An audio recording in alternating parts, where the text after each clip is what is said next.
Hi guys, and today's time to pick the team to play Fleetwood Town tomorrow, so let's get started. In goal, Anthony Patterson, the race might be on him. He was really tested again, Charlton. I don't even think he had a save to make. He could have probably sat there in a deck chair, on a deck chair if he really wanted to and not been in trouble. But look at the positive, he's kept 2 clean slates in a row. And that should boost your confidence, so yeah.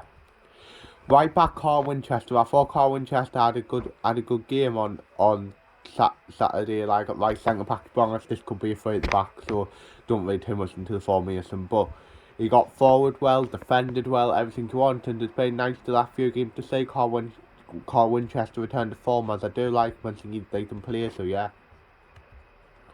First centre back, Bailey Wright. The race man could Bailey Wright once again. He had a solid game against Charlton. Didn't put a foot on. Yes, he might give the odd daft foul away, but he still had a good game, and there's no real reason to take him out. So yeah. Left centre back, Arvid Jamali. I wouldn't be surprised if Jamali came out with all this 2 games in a few days, but personally, I would leave him in the race because he had another solid game on Saturday. On Saturday, it was the Wigan game. I think he was better than the Wigan game, but he was still decent. What you want to see from a defender and we conceded no goals in the 2 games he has played. So leave him in, please, and give him a consistent run of games. So yeah. Left centre back Dennis Serkin. The race man Dennis Serkin had a good game on Saturday as well. He probably should have scored. He could have scored twice. One with a header where Goots crossed it, and the header it might have been gone wide, but McGillivray saved it. And the second one where all he had to do was really put his foot forward, and it probably would have went in. But Serkin had a solid game. He's another one like Carl Winchester, who has been nice to say, been playing a better recently and hoping to continue. As I've always said, Dennis Serkin is a young, good, talented left back, and I believe he's got a lot of potential in him and can go far. So yeah.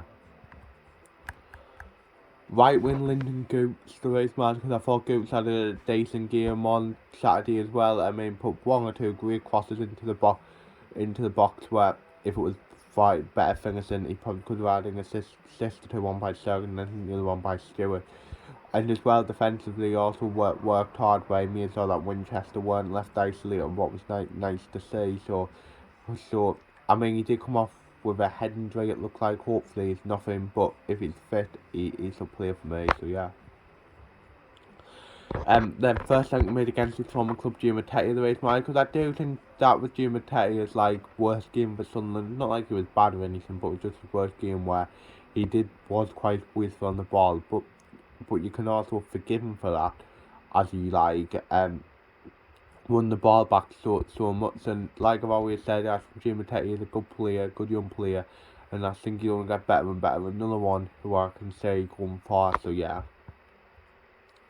Second centre mid, I would stick with Corey Evans because I thought Corey Evans had a decent game on Saturday.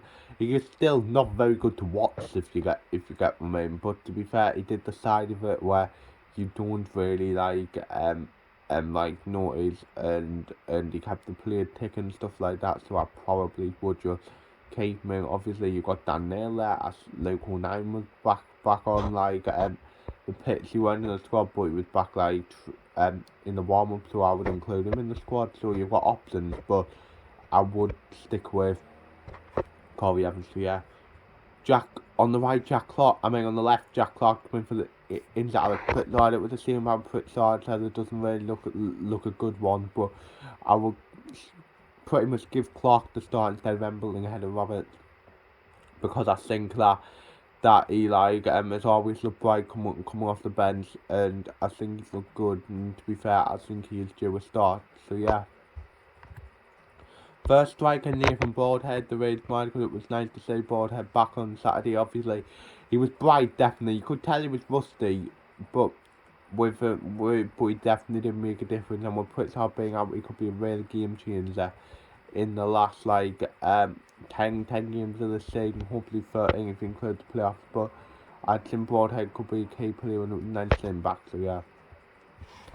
Striker Ross Stewart, the next to him was Stewart, the Raids man, because Stewart did miss 2 or 3 chances you would expect to score, I'll just put that way. But to be honest, I thought his overall game, like his all-round game, was actually pretty decent if you get what I mean. And he's had a brilliant season. He's got 22 goals in 36 games. I think he'll get another 6-7 before the season ends. So yeah. Then on the bench, I'll go with Forbes Knockman, Callum Doyle, Dan Neil, Luke O'Neill if he's fit, Jermaine Defoe if he's fit, Patrick Roberts and Elliot Embleton. So yeah, so my score prediction, we've got to win this game if I'm honest, and I think we will win. I'm going to go for 2-0 Sunderland. I'm going to see Ross Sturgeon and I'm going to see Jim Tech to score against his former club. Why not? So that's the end of the video. Hope you've enjoyed it. Like, subscribe, view, comment and say yeah.